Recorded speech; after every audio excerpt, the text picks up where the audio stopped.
Hello students, very good morning to everyone. तो हम last class में डिस्कस किया था voltage regulation at leading power factor load. Okay, तो हम voltage regulation at lagging power factor load पे देख चुके हैं, voltage regulation at leading power factor load पे भी हम डिस्कस कर चुके हैं। तो हमने क्या देखा था कि हमारा फॉर्मूला क्या आ रहा था अभी तक, वोल्टेज रेगुलेशन क्या हो रहा था हमारा, X into R per unit cos of phi two minus plus minus X per unit into sine of phi two. Okay, plus किसके लिए था, लैगिंग लोड के लिए, और माइनस फॉर लीडिंग लोड के लिए। ओके, ये हम डिस्कस कर चुके हैं लैगिंग और लीडिंग दोनों के लिए।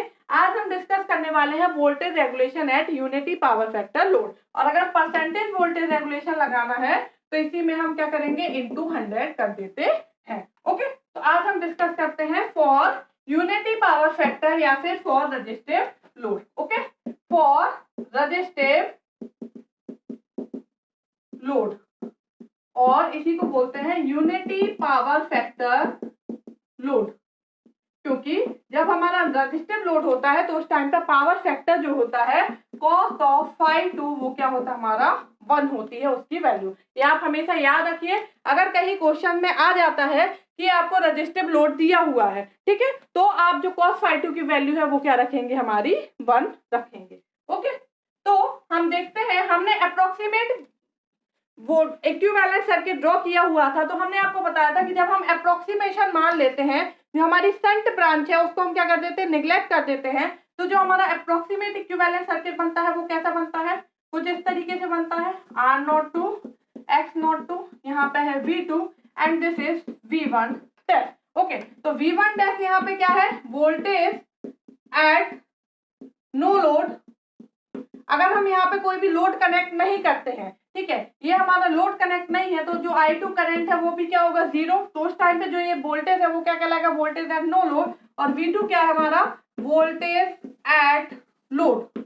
ओके, और वोल्टेज रेगुलेशन की डेफिनेशन क्या है, difference between voltage at no load minus voltage at load divide by rated voltage. Okay, मैंने आपको बताया ना वोल्टेज रेगुलेशन क्या है, हमें डिफरेंस देखना है कि जब हम लोड कनेक्ट कर देते हैं तो जो टर्मिनल वोल्टेज है उसमें कितना चेंजेस आता है। एक्चुअली में जो हमारा वोल्टेज है वो क्या रहता है, कांस्टेंट होना चाहिए, बट जब हम लोड कनेक्ट कर देते हैं तो कुछ उसमें क्या आता है, चेंज आ जाता है। उसी चेंज को हम क्या बोलते हैं, वोल्टेज रेगुलेशन बोलते हैं। इसलिए हम क्या बोलते हैं कि जो वोल्टेज रेगुलेशन की वैल्यू है वो क्या है, कम से कम होना चाहिए, क्योंकि अपन क्या चाहते हैं कि वोल्टेज क्या होता है, ऑलमोस्ट कांस्टेंट होना चाहिए। तो इनके बीच का डिफरेंस क्या है हमारा, मिनिमाइज होना चाहिए, बहुत कम होना चाहिए, ताकि लोड हमारा चेंज होने से जो हमारा टर्मिनल वोल्टेज है उसमें क्या हो, फर्क ना पड़े। तो वोल्टेज रेगुलेशन की वैल्यू कम से कम होना चाहिए, जितना कम से कम हो सके। ओके, तो अगर हम रजिस्टिव लोड की बात करते हैं तो यहाँ पे सेम हम केवीएल इक्वेशन लिखेंगे, तो क्या आएगी, V1 dash minus I2 R naught two minus I2 X naught two minus V2 equal to 0। तो V1 डैश की वैल्यू क्या आएगी, I2 R naught two plus I2 X naught two plus of V2। Okay, अब हम इसका phasor diagram draw करते हैं और देखते हैं कि किस तरीके से हमारा बनेगा। तो अगर हमने ये V2 रेफरेंस लिया, ओके, तो हम क्या बोल रहे हैं, रजिस्टिव लोड है। For resistive load voltage and current are in same phase. Okay, अगर हमारा लोड रजिस्टिव है तो V और I क्या होंगे, सेम फेज में होंगे। तो अगर V2 ये है तो I2 भी क्या होगा, इसी के फेज में होगा। ओके, अब I2 R2 जो है ये क्या है हमारा, रेजिस्टेंस का वोल्टेज ड्रॉप, तो ये क्या होगा, I2 के फेज में होगा। तो ये हो जाएगा क्या हमारा, I2 R naught two. Okay, I2 X naught two क्या है, I2 से कितना होगा, 90 डिग्री, तो I2 इस फेज में तो 90 डिग्री ऐसा होगा। तो ये क्या हो जाएगा, I2 X नॉट टू, और ये टोटल हमारा कितना हो जाएगा, हमारा V1 डैश। ये हो गया O, सपोज ये A, ये B, और ये हमारा क्या हो गया C। ओके, ये कितना हो जाएगा, I2 Z02, क्योंकि R02 प्लस X02 का सम क्या हो जाएगा हमारा Z02। ये सारे जितने भी हैं ये सब हमारे फेजर सम होते हैं। ओके, ये हमने यहाँ पे लिखा है, ये सब जो है हमारे, ये क्या है हमारे फेजर सम है, क्योंकि हम फेजर को ऐड कर रहे हैं ना कि डायरेक्ट मैग्नीट्यूड को, तो इनके साथ इनके जो एंगल है वो भी क्या होते हैं हमारे ऐड होते हैं। ओके, तो आप एक चीज याद रखिएगा कि जो मैंने बताया है, जो वोल्टेज रेगुलेशन का फॉर्मूला बताया है इसमें, कि हमारा x into R per unit cos phi two plus minus x per unit sine phi two. Okay, तो हम अगर आपसे बोले कि प्लस फॉर लैगिंग लोड और माइनस फॉर लीडिंग लोड के लिए है, तो ये जो एंगल है इनमें कोई फर्क नहीं पड़ेगा, तो या तो आप यहाँ पे ले लीजिए, अदरवाइज ये जो एंगल है कि हम लैगिंग लोड बोले तो एंगल के साथ माइनस फाई टू ले लीजिए, और हमारा लीडिंग है तो इसके साथ प्लस फाई टू ले लीजिए। ओके, तो या तो आप यहाँ पे कंसीडर कर लीजिए या फिर आप एंगल में कंसीडर कर लीजिए, एक साथ आप दोनों जगह कंसीडर नहीं करेंगे। ओके, क्योंकि ये फेजर सम है हमारा, ना कि हमारा डायरेक्ट सम है, तो उसके साथ हमें क्या करना पड़ता है, मैग्नीट्यूड के साथ साथ एंगल को भी क्या करना पड़ता है, कंसीडर करना पड़ता है। जब आप न्यूमेरिकल लेंगे तो वहां पे क्या होता है, एंगल भी दिया जाता है, तो अगर लैगिंग लोड है तो आप यहाँ पे भी क्या करेंगे, प्लस लेते हैं, और वहां पे आप अगर माइनस फाई टू रख देते हैं तो उससे क्या होगा, डिस्टर्ब हो जाएगा हमारा, तो कहीं एक जगह अपन को क्या करना है, कंसीडर करना है। ओके, तो हमें क्या फाइंड करना है, V1 dash minus of V2। Okay, तो V1 डैश क्या होगा, इसका आप यहाँ से ड्रॉ करेंगे इस तरीके से, तो V1 डैश क्या होगा, OA, ये मान लिया हमारा B है और ये C है, तो ये जो BC है ये बहुत कम वैल्यू होती है, इसलिए इसको हम क्या कर देते हैं, निग्लेक्ट कर देते हैं। ठीक है, तो V1 डैश जो होगा वो क्या होगा हमारा OA plus AC। Okay, OA क्या है, V2 प्लस ये AC, ये क्या होगा, ये एंगल अगर हमारा क्या है, सपोज फाई टू है। ओके, इसकी जरूरत यहाँ पे ये वाली जो वैल्यू है AC जो है ये क्या है हमारी I2 R02। ओके, ये तो हमारा रेजिस्टिव लोड है, तो जो एंगल है वो क्या होगा हमारा 0 डिग्री होगा, तो ये हो जाएगा I2 R02, ये क्या है V1 डैश, तो V1 डैश माइनस V2 कितना आ गया, I2 R02, तो ये आ गया हमारा ड्रॉप। ओके, अब वोल्टेज रेगुलेशन का फॉर्मूला हम लगाएंगे। वोल्टेज रेगुलेशन क्या होता है हमारा, V1 dash minus V2 divide by V rated. Okay, V1 dash minus V2 कितना आ गया हमारा, I2 R02 divide by V rated क्या होगा, I2 rated into Z2 base. Okay, I2 क्या होगा हमारा, I2 equal to X into I2 rated होता है, लास्ट क्लास में भी मैंने आपको बताया था जब हमने लीडिंग पावर फैक्टर बताया था। X क्या होता है यहाँ पे, फ्रैक्शन ऑफ लोडिंग। ओके, जितना हमारा लोड कनेक्ट है, हाफ लोड है तो x 1/2, फुल लोड है तो x इक्वल टू 1 होगा, तो I2 की जगह हम क्या रखेंगे, x इंटू I2 रेटेड, तो क्या हो जाएगा x into I2 rated into R02 divide by I2 rated into Z2 base, ये कट गया, R02 बाय Z2 बेस, ये क्या हो जाएगी पर यूनिट वैल्यू, तो क्या हो जाएगा x into R per unit. Okay, तो voltage regulation at resistive load पे क्या होगा, x into R per unit, अगर परसेंटेज वोल्टेज रेगुलेशन लगाएंगे तो इंटू 100। ओके, तो ये आपको अलग याद करना है। लैगिंग और लीडिंग के लिए सिंपल हमारा क्या है, अगर लैगिंग पावर फैक्टर और लीडिंग पावर फैक्टर के लिए है तो सिंपल है x into R per unit cos phi two plus minus x per unit sine of phi two. Okay, plus for lagging and minus for leading। Okay, और for resistive load के लिए हमारा क्या हो गया, voltage regulation x into R of per unit. तो ये फॉर्मूले आपको क्या करना है, याद करना है, बहुत अच्छे से इनको मगअप कर लेना है, ये सारे फॉर्मूले बहुत अच्छे से मगअप कर लेना है, क्योंकि इसके बेस पे न्यूमेरिकल आएंगे और डायरेक्ट क्वेश्चंस क्या होते हैं, बनते हैं। ओके, तो एक तो ये फॉर्मूला हो गया, एक और फॉर्मूला होता है हमारा वोल्टेज ड्रॉप के रिस्पेक्ट में। ओके, परसेंटेज रेजिस्टिव ड्रॉप या फिर परसेंटेज रिएक्टिव ड्रॉप के रिस्पेक्ट में, तो वो भी हम यहाँ पे आपको देख लेते हैं कि किस तरीके से बनता है, क्योंकि उससे भी डायरेक्ट क्वेश्चंस बन जाते हैं हमारे।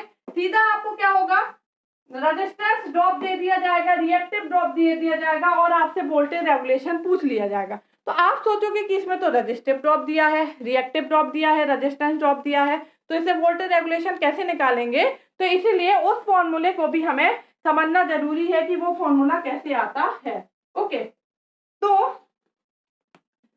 हम देखें voltage drop due to resistance, अगर हम रेजिस्टेंस के कारण वोल्टेज ड्रॉप देखें तो हमारा क्या होगा, हमने अपना अप्रोक्सीमेट वोल्टेज मतलब जो इक्विवेलेंट सर्किट है वो देखा था, ये R02 था, X02 था, मतलब ये पूरा का पूरा सर्किट क्या हमारा सेकेंडरी साइड इफेक्ट था ना।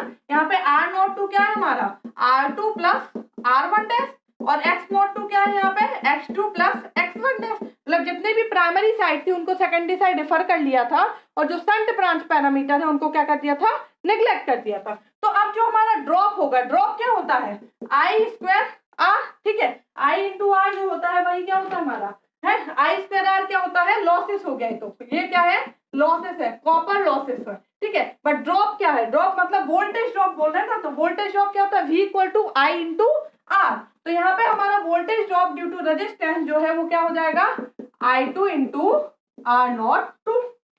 ओके,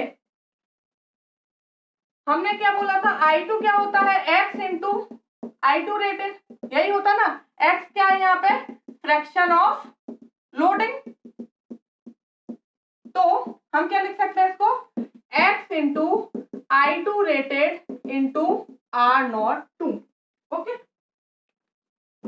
अब हम देखें अगर वोल्टेज ड्रॉप पर यूनिट, अगर हम वोल्टेज ड्रॉप पर यूनिट की बात करते हैं, अगर हम वोल्टेज ड्रॉप पर यूनिट की बात कर रहे हैं तो पर यूनिट की बात क्या है हमारी, मतलब अपन पर यूनिट वोल्टेज से उसके मतलब जो बेस वोल्टेज है उससे क्या कर देंगे, उसको डिवाइड कर देंगे। पर यूनिट वैल्यू कैसे फाइंड करते हैं, जो भी वैल्यू अगर अपन आर पर यूनिट फाइंड कर रहे हैं तो जो हमारा आर है उसकी डिवाइड बाय आर बेस कर देंगे, मतलब किसी भी वैल्यू को अगर हम उसकी बेस वैल्यू से डिवाइड कर देते हैं तो वो क्या होता है पर यूनिट में कन्वर्ट हो जाती है।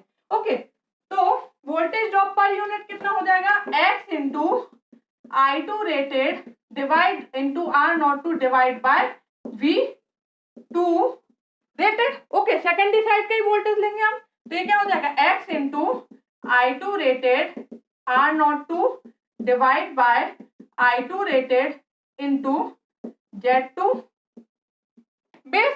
ओके, ये हमारा कट जाएगा X इंटू ये क्या हो जाएगा R पर यूनिट। ओके, तो voltage drop due to resistance per unit कितना आ गया हमारा X into R per unit. Okay,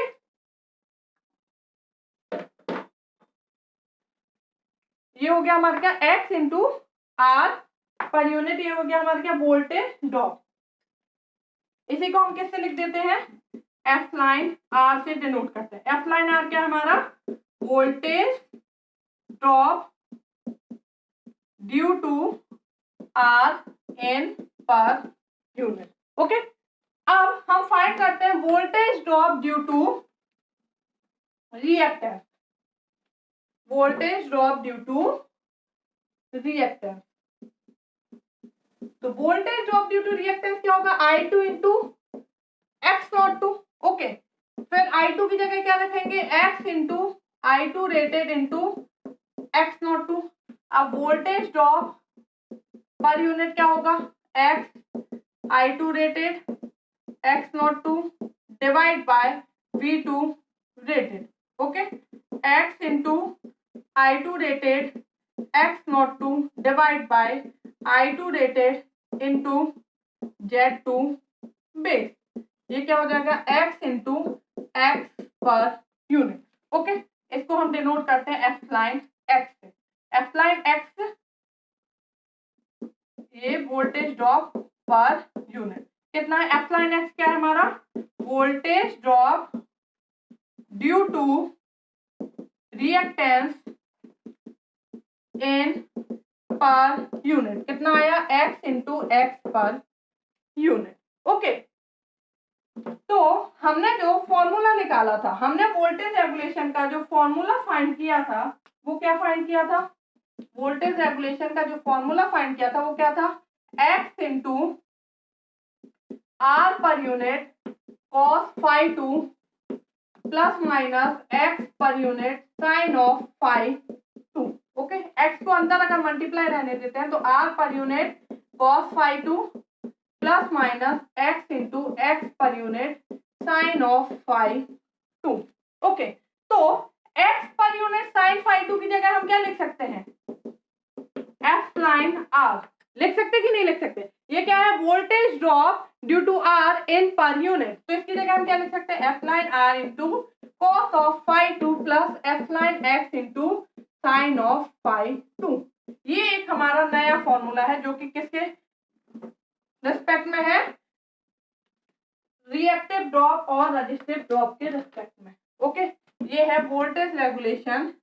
जब हमें क्या दिया हो, रजिस्टिव ड्रॉप दिया हो या फिर रिएक्टिव ड्रॉप दिया हो, तब हम ये फॉर्मूला लगाते हैं। यहाँ पे एप्सिलॉन आर क्या है हमारा, voltage drop due to R at per unit. Okay, और एप्सिलॉन एक्स है हमारा voltage drop due to reactance X per unit. तो आपको न्यूमेरिकल्स में मैं नेक्स्ट क्लास में कराऊंगी आपको किस तरीके से ऐसे न्यूमेरिकल बनते हैं। तो क्या होगा, आपको सिंपल दे दिया जाएगा कि रजिस्टिव वोल्टेज ड्रॉप दिया हुआ है हमारा, ओके, और आपको रिएक्टिव वोल्टेज ड्रॉप दिया है, और हमारा दे दिया कि यूनिटी पावर फैक्टर पे निकालना। तो आपको ये चीज दी है, ये भी दी, ये दी है, तो डायरेक्ट आप क्या कर सकते हैं, वोल्टेज रेगुलेशन फाइंड करते सकते हैं। तो एक आपको ये वाला फॉर्मूला याद रखना है हमारा, और एक ये वाला फॉर्मूला याद रखना है। ये है हमारा जब सिंपल हमें क्या है, पर यूनिट वैल्यू दी है रजिस्टेंस की और रिएक्टेंस की, और ये है जब हमें ड्रॉप दिया हुआ है, पर यूनिट वोल्टेज ड्रॉप दिया है ड्यू टू रेजिस्टेंस के कारण और ड्यू टू रिएक्टेंस के कारण। तो ये दोनों ही फॉर्मूले हमें क्या करने हैं, याद रखने हैं,